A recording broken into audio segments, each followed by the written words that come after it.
నమస్తే అండి. నేను మీ లక్ష్మీ చౌదరిని. వెల్కమ్ టు మిస్టరీ మధురములు తెలుగు ఆడియో స్టోరీస్. అక్షరార విందం పార్ట్ 7తో మీ ముందుకు వచ్చేసాను. కథలోకి వెళ్లే ముందు వీడియోకి లైక్స్, హైప్స్ ఇవ్వడం మర్చిపోకండి యార్. ఇక ఆలస్యం చేయకుండా కథలోకి వెళ్ళిపోదాం. అక్షర వాళ్ళ అమ్మకి, నాన్నకి చెప్పి కారు తీసుకొని టౌన్కి వెళ్ళిపోతుంది. సావిత్రమ్మ బయటకొచ్చి చూసేసరికి కారు గేట్ దాటుతూ ఉండడంతో ఒక్కతే ఎక్కడికి వెళ్తుందో అడిగారా అని అడుగుతారు. తన ఫ్రెండ్స్ని కలవడానికి వెళ్తుందిలే అమ్మా అని శేషునాయుడు గారు చెబుతారు. ప్రతి నెల తను ఇలాగే వెళ్తుంది, గమనించారా మీరు అని అడుగుతారు సావిత్రమ్మ. నెలకు ఒకసారి కదమ్మా వెళ్తుంది, రోజు ఏమీ వెళ్ళడం లేదు కదా, వెళ్తే తప్పేముందులే అని లోపలికి వెళ్ళిపోతారు శేషుగారు. ఆయన వెనకే వెళుతూ, అది వెళ్ళిందని తప్పనడం లేదురా, ప్రతి నెల ఇదే డేటుకు వెళ్తుంది, అందుకే అడుగుతున్నాను, మనకు తెలియకుండా ఏమైనా చేస్తుందా అన్న చిన్న డౌట్ అని అంటారు సావిత్రమ్మ. అదేం కాదులే అత్తయ్య, వాళ్ళ ఫ్రెండ్స్ అందరూ ప్రతి నెల ఇదే డేట్కి కలవాలని అనుకున్నారంట్లే, వాళ్ళకి కాలేజీలు ఉన్నాయి కదా అని అంటారు భాగ్యగారు. వాళ్ళందరూ చక్కగా చదువుకుంటుంటే ఇది మాత్రం నెలంతా ఊరేగి ఈరోజు మాత్రం ఫ్రెండ్స్ని కలవడానికి పోతుందా అని గొనుక్కుంటూ స్నానానికి వెళ్తారు. అమెరికా ఏంట్రా, నీకు ఇష్టం లేకపోయినా మందు కూడా ఉంది ఇక్కడ అని అడుగుతాడు ఆ పార్టీలో ఉన్న అరేంజ్మెంట్స్ చూసి లోకేష్. మనకిష్టం ఉన్నా లేకపోయినా ఇలాంటి పార్టీలకు అలాంటివి కంపల్సరీ కదా, అందులో ఇది ఫారెన్, స్టాఫ్లో కొంతమందికి అలవాటు ఉండే ఉంటుంది, మనం కాదనడానికి లేదుగా, కాకపోతే ముందే హెచ్చరించానులే, లిమిట్ క్రాస్ చేయొద్దు అని. తమరికి కూడా ఉందిగా అలవాటు, వెళ్ళి మింగండి అని అంటాడు అరవింద్. ఇప్పుడు నేను అది గొంతులో పోసుకొని వెళ్తే నీ చెల్లెలు ఈ రోజంతా నన్ను గుమ్మం బయట ఉంచుతుంది బాబు, ఇప్పుడు నేను అంత రిస్క్ తీసుకోలేను, అస్సలే చలి బయట చంపేస్తుంది అని అంటాడు లోకేష్. హహా, మొత్తానికి కావ్య నిన్ను లైన్లో బాగానే పెట్టిందన్నమాట అని నవ్వుతూ అంటాడు నరేష్.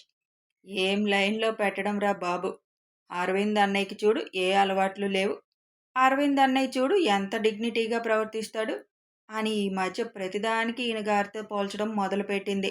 ఇంకా నయం, అన్నయ్య అంటుంది కాబట్టి నాకు జలస్ రావట్లేదు, కానీ లేదంటే చచ్చిపోయేవాడిని జలస్తో అని అంటాడు లోకేష్. దానికి నరేష్ పెద్దగా నవ్వుతూ, కావ్య బాగా ఆడుకుంటుందిగా నీతో అంటాడు. మామూలుగా కాదు, అయినా పెద్ద పెద్ద క్లయింట్స్తో మీట్ అవుతూ ఉంటావు కదా అరవింద్, మరి అప్పుడు డ్రింక్ ఆఫర్ చేస్తారు కదా, మరెందుకు అలవాటు అవ్వలేదు నీకు ఇంకా? ప్రొఫెషన్లో స్ట్రెస్ కూడా చాలా ఎక్కువ ఉంటుంది కదా, అయినా డ్రింక్ అలవాటు అవ్వలేదేంటి నీకు అని లోకేష్ ఆశ్చర్యంగా అడుగుతాడు. డ్రింక్ చేయాలని రూల్ ఏమైనా ఉందా ఏంట్రా, నేనేది వ్యసనంగా మార్చుకోను, ఒకసారి దాన్ని టేస్ట్ చూద్దామని చూస్తే అదే వ్యసనంగా మారిపోయే అవకాశం ఉంటుంది, అలా అని డ్రింక్ చేసే వాళ్ళని నేను తప్పు పట్టను, ఎవరి అలవాటు వాళ్ళది, నాకింకా దాని అవసరం వచ్చే అంత స్ట్రెస్ రాలేదులే, క్లయింట్స్ ఆఫర్ చేసిన సాఫ్ట్ డ్రింక్స్ ప్రిఫర్ చేయొచ్చు, నేను ఇష్టపడి ఎన్నుకున్న ప్రొఫెషన్లో స్ట్రెస్ అనే మాటకి అర్థం లేదు, పైగా డ్రింక్ చేయడం అంటే మా ఇంట్లో ఎవ్వరికీ ఇష్టం ఉండదు, అందువల్ల నాకు దాని వైపు చూడాలని కూడా అనిపించలేదు అని అంటాడు అరవింద్. నిన్ను చూసి వీడు కూడా అలవాటు చేసుకోలేదు, కానీ నాకు మా బాబుని చూసి అలవాటు అయిపోయింది, ఏం చేస్తాం అని పెదవి విరుస్తూ అంటాడు లోకేష్. మీ నాన్న ఏమైనా తాగమని చెప్పాడేంట్రా, ఆయన మీదకు తోస్తున్నావు అని నరేష్ అనగానే, ఆయన ఎందుకు చెప్తారు తాగమని, ఇంట్లో బాటిల్ కనిపించేసరికి టేస్ట్ చూద్దామని ఇంటర్లో ఒకసారి గుక్కెడు మింగా, ఆ గుక్కెడు కాస్త ఇప్పుడు గ్లాసుల వరకు వచ్చింది, ఇప్పుడు మీ చెల్లి వల్ల ఆ గ్లాసులకి చరమ గీతం పాడాల్సిన అవసరం వచ్చింది అని కుర్చీలో కూర్చుంటూ అంటాడు లోకేష్. నువ్వు డ్రింక్ చేస్తావని కావ్యకి పెళ్ళికి ముందే తెలుసు కదరా, అప్పుడేం అబ్జెక్షన్ పెట్టలేదు కదా, మరి ఇప్పుడెందుకు, పైగా నువ్వేమీ లిమిట్ క్రాస్ చేయవు కదా అని అడుగుతాడు అరవింద్. అదే చెప్తున్నాను కదా, ప్రేమలో అడ్డురానివన్నీ పెళ్ళయ్యాక వచ్చాయిరా బాబు, అదేమని అడిగితే ఎక్కడ నొక్కాలో అక్కడ నొక్కేస్తున్నారు, ఇంకేం చేస్తాం, చచ్చినట్టు వాళ్ళ మాట వినాల్సిందే, గట్టిగా అడిగితే పెళ్ళయ్యాక మాన్పించొచ్చులే అని అనుకున్నానులే అని అంటుంది, ఇంకా ఏమైనా అంటే నీ పేరు ఎత్తుతుంది. ఇంకేం చేస్తాం, ముసుగు వేసుకొని పడుకోవడం తప్ప అని దీనంగా డ్రింక్ సెక్షన్ వైపు చూస్తూ అంటాడు లోకేష్. తమరు పైలట్ కదా, అక్కడ ఎలాగో మింగుతూనే ఉంటావుగా, ఇంటి దగ్గర ఉన్నప్పుడు మానేస్తే తప్పులేదులే, పద డిన్నర్ చేద్దామని డిన్నర్ సెక్షన్ వైపు తీసుకొని వెళ్ళిపోతారు లోకేష్ని. ధర్మగారు స్టాఫ్లో ఉన్న అమ్మాయిల్ని కలయి చూస్తూ ఉంటే, ఏంటండి అలా చూస్తున్నారు అని అడుగుతారు దేవి. ఒక్క అమ్మాయి అన్నా మన వాడికి పనికొచ్చేలా లేదే, ఎవరైనా ఉన్నారేమో అని చూస్తున్నా అని ధర్మగారు అనగానే అక్కడున్న అమ్మాయిల డ్రెస్సులన్నీ చూసి, అసలు ఇందులో నా కొడుక్కి ఒక్కరు కూడా పనికిరారు, అయినా నా కొడుకు కోసం చూస్తున్నారా, వేరే ఉద్దేశంతో ఏమైనా చూస్తున్నారా అని దేవి గారు చిరుకోపంగా అడగగానే, రామ రామ, నేను రాముణ్ణే, నన్ను అనుమానిస్తే కళ్ళుపోతాయి, లెంపలేసుకో అని ధర్మగారు నవ్వుతూ అంటారు. అందరూ అలాగే రాముణ్ణి అని అనుకుంటారు, కానీ వేసే వేషాలే కృష్ణుడి వేషాలు ఉంటాయి. అంటే ఇప్పుడు నీ కొడుకు కూడా కృష్ణుడి వేషాలు వేస్తాడని నువ్వు నమ్ముతున్నావా? చిచి, నా కొడుక్కి అలాంటి అలవాట్లు లేవు. మరి ఆ కొడుకుకి బాబుని నేను, నన్ను అనుమానిస్తావా, నేను హట్ అయ్యాను అని అంటారు ధర్మగారు. దేవి గారు చిన్నగా నవ్వుతూ ఏదో అనబోతుండగా పక్కన కూర్చున్న అమ్మాయిల మాటలు వినిపిస్తాయి. అబ్బా, సార్ నవ్వడం ఇవాళే చూసామే, ఆఫీస్లోనే సార్ హిట్లర్లా ఉండేది, ఇక్కడ చూడు ఫ్రెండ్స్తో ఎంత బాగా ఉన్నారు, ఏ మనతో కూడా అలా ఉండొచ్చు కదా, ఎప్పుడు చూడు సీరియస్ మొహం పెట్టుకొని భయపెట్టేస్తూ ఉంటారు అని ఒక అమ్మాయి అంటుంటే, ఫ్రెండ్స్తో ఉన్నట్లు స్టాఫ్తో ఉండాలని రూల్ ఉందా అని అడుగుతుంది ఇంకో అమ్మాయి.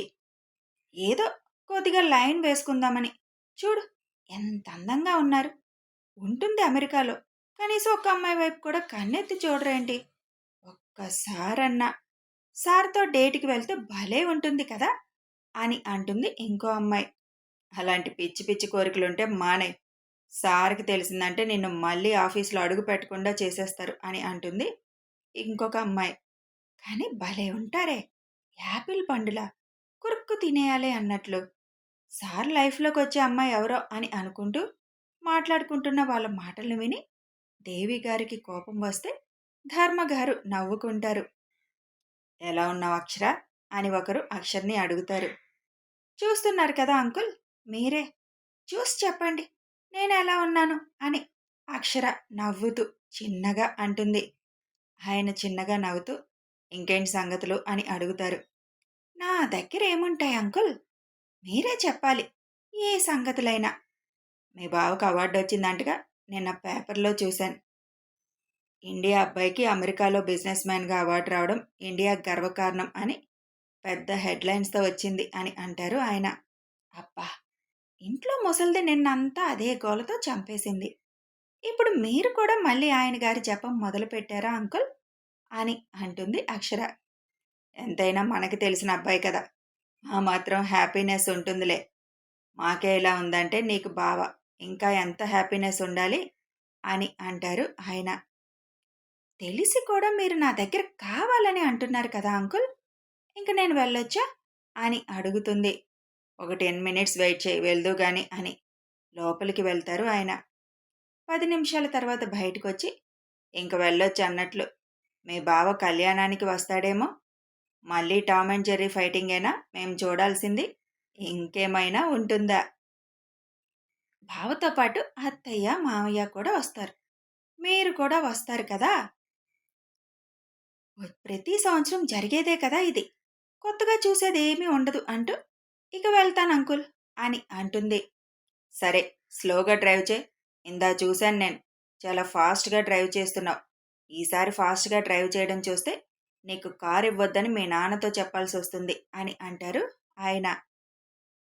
నాన్న ఫ్రెండ్ అని ఊరుకుంటుంటే నన్ను బ్లాక్మెయిల్ చేయాలని చూడకండి, నాకు జీవితంలో నచ్చనిదే బ్లాక్మెయిలింగ్ అని ముందుకు పడుతున్న వెంట్రుకలను వెనక్కి అంటూ అక్కడి నుంచి వెళ్ళిపోతుంది అక్షర.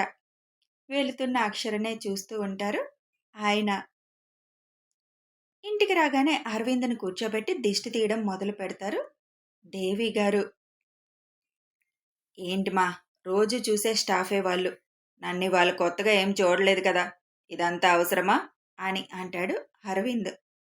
అసలు ఎలా మాట్లాడుతున్నారు వాళ్ళు? ఒకప్పుడు మేము అబ్బాయిల్ని చూడాలంటేనే భయపడేవాళ్ళం. ఇప్పుడు అమ్మాయిలు ఆ అబ్బాయిల్ని తినేసేలా చూడడమే కాకుండా ఆ డైలాగులొకటి. అలాంటి స్టాఫ్ అవసరమా నాన్న? అని అంటారు దేవి గారు. హలో దేవి గారు, మనం 90స్‌లో లేం. ఇదంతా ఫాస్ట్ జనరేషన్. ఇలాగే ఉంటుంది. ఎవరైనా అలాగే మాట్లాడుకుంటారు అని ధర్మ గారు అంటుంటే, నేను వాళ్ళ వర్క్ చూస్తానమ్మా. మిగతాది చూడను. అయినా వీళ్ళని తీసి ఇంకొకరిని పెట్టినా వాళ్ళు మాత్రం అలాగే మాట్లాడుకోరని రూలేముంది? మీరు విన్నారు కాబట్టి తెలిసింది. లేదంటే తెలీదు కదా! ఇంక చాలా ఆపమ్మా అంటాడు అరవింద్. మీ అమ్మ ఇంకా తన రోజులు అనుకుంటుందిలే. ఈ కాలంలో అమ్మాయిలు ఆ అబ్బాయిల్ని బ్లాక్‌మెయిల్ చేసే వరకు వచ్చారు అని ధర్మాగారు అనగానే, ఎందుకు లేరు? ఈ కాలంలో కూడా నాలాంటి అమ్మాయిలు నా అక్షర లేదా ఏంటి? అస్సలు ఆ అబ్బాయిల వైపు చూడను కూడా చూడదు అని అంటారు దేవి గారు. దానికి తెలుసులే. తను చూసినా చదువురాని ఆ మొద్దుని ఎవరూ దేకరని. అందుకే సైలెంట్‌గా ఉంది నీ కోడలు అని అంటాడు అరవింద్. అక్షరాకున్న అందం ఒక్కళ్ళకైనా నీ స్టాఫ్‌లో ఉందా? ఒక్కొక్కళ్ళు అరకిలో మేకప్‌లు వేసుకొని వచ్చారు. అయినా మొహాలు చూడలేకపోయాను. కనీసం ఫేస్ క్రీమ్ కూడా వాడదు నా కోడలు. అయినా ఎంత అందంగా ఉంటుంది. దాన్ని చూడకపోవడమేంటి? ఊర్లో ఉన్న మగపిల్లలందరూ దాన్ని చూసి సొల్లు కారుస్తారైతే అని గొప్పగా చెబుతారు దేవి గారు. నాకు నిద్రొస్తుంది. నీ కోడలు జపం నువ్వు మీ ఆయన దగ్గర చేసుకో అని అక్కడి నుంచి అరవింద్ వెళ్ళిపోతాడు. ధర్మగారితో ఏదో చెప్పబోతుంటే, ఇక పడుకుందామా దేవి? చాలా లేట్ అయిపోయింది అని అంటారు. నేను మాట్లాడితే చాలు అయ్యా కొడుకులు తప్పించుకొని పారిపోతారు అని మొహం ముడుచుకొని వెళ్ళిపోతారు దేవి గారు లోపలికి. సాయంత్రం 6 ఇంటికి చేరుకుంటుంది అక్షర. బ్యాగ్ తగిలించుకొని లోపలికి వస్తుంటే, ఆహా, ఏదో కాలేజీకి వెళ్ళొస్తున్న అమ్మాయిలాగా ఆ బ్యాగ్ తగిలించుకొని భలే వస్తున్నావే.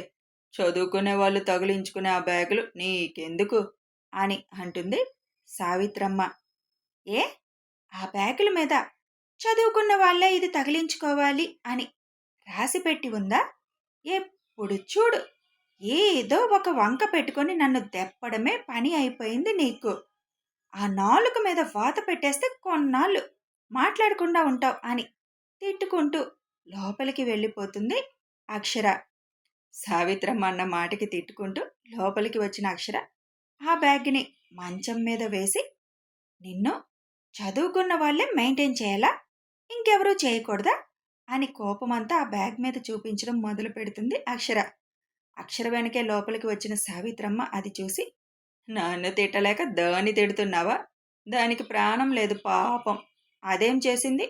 ఇప్పటి వరకు నీకు కావలసినవన్నీ అందులో మోసింది కదా! ఇంతకీ ఏముంది ఆ బ్యాగ్‌లో అని సావిత్రమ్మ గారు అడుగుతారు. నేనేముంది అని చెప్పినా నీకు అనుమానమే కదా! నువ్వే చూసుకో ఏముందో అని ఆ బ్యాగ్ ఆవిడ మీదకి విసిరి వాష్‌రూమ్‌లోకి వెళ్తుంది అక్షర. అసలు ఇందులో ఏముంది మాకు తెలియకుండా ఏమన్నా చదువుకుంటుందా ఏంటి? అన్న అనుమానంతో ఆ బ్యాగ్ ఓపెన్ చేస్తారు సావిత్రమ్మ. కథ కొనసాగుతుంది. సావిత్రమ్మ, అక్షర మధ్య బాండింగ్ ఫ్రెండ్స్ టైప్‌లో ఉంటుంది. అందుకే వాళ్ళు సరదాగా ఏమైనా మాట్లాడుకుంటారు. అక్షర లాంగ్వేజ్‌కి ఇక్కడ ఏమీ ప్రాబ్లమ్ లేదు కదా! పెద్దవాళ్ళతో మాట్లాడుకోవడానికి పెద్ద మాటలేం మాట్లాడడం లేదు కదా! ఆలోచించుకోండి. Thanks for watching.